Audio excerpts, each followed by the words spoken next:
The Transportation Department said yesterday it's hitting JetBlue Airways with a $2 million penalty for chronically late flights along the East Coast. Half that money is going to go to passengers who were delayed. The agency says it's the first time it has been fined on an airline for chronic delays on specific routes, which it blamed on, quote, unrealistic scheduling by JetBlue.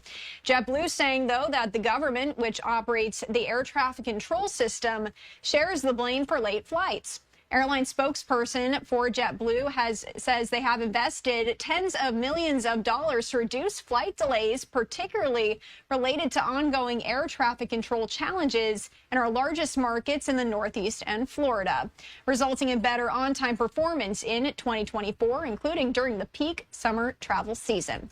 Let's discuss a little further. I do want to bring in Ryan Ewing with AirlineGeeks.com. Thank you so much for joining us here on Live Now from Fox to break this down for us. Yeah, thanks, Chris. Glad to be here. So first of all, can you just explain what the Department of Transportation is claiming JetBlue did? Yeah, look, as you said, they use the word chronically delayed quite a bit in their order, and they're basically, alleging that JetBlue had 4 flights that were chronically delayed over about a 2-year period of time.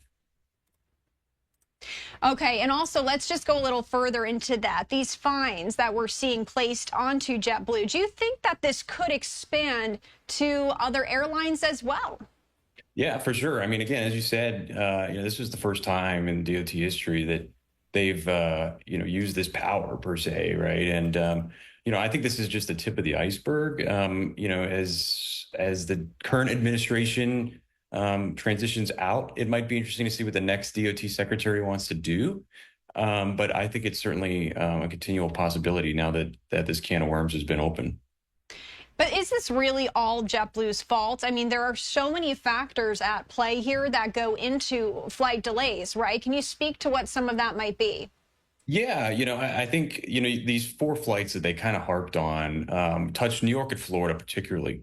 And it's no secret that during that time frame, soon after COVID, that the air traffic control system was very strained because of staffing problems, particularly at Jacksonville Center, which controls about the northern half of Florida and en route traffic, and then New York Approach, which controls the approach facility, aircraft arriving and departing into New York, obviously the busiest airspace in the world. So these were 2 heavily constrained air traffic control environments, and they continue to be today. So I wouldn't say it's it's a coincidence that these 2 are lining up. And, even the JetBlue spokesperson told me that, they have an equal responsibility as well, the government. So it is quite interesting. We've never really seen this before. So. Can we just talk really quickly, kind of going back to the basics here? What is the criteria for chronically delayed or late flights? How many delayed flights does the airline need to have to reach that level? Yeah, so the DOT in their news release, they put the formula on there. It's very technical, but essentially it's any flights that delayed more than 30 minutes, I believe 50 times within about a month. So these flights, these 4 that they really harped on, cost JetBlue $2 million.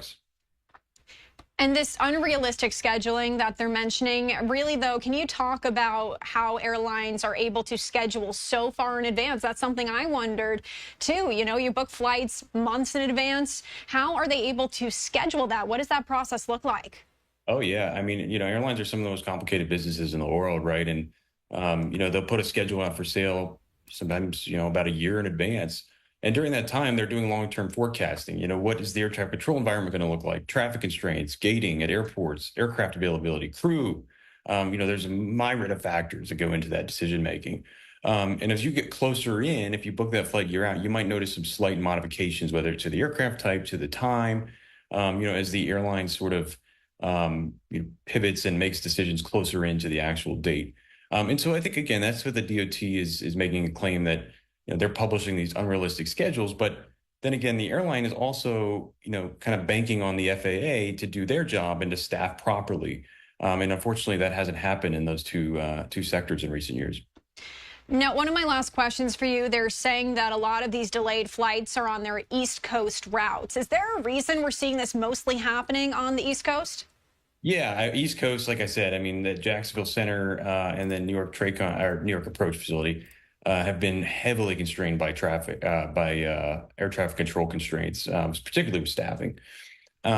So those two, that's a very large part of the East Coast. The East Coast is a very constrained environment, some of the busiest airspace in the world. So yeah, of course that's going to lead to flight delays.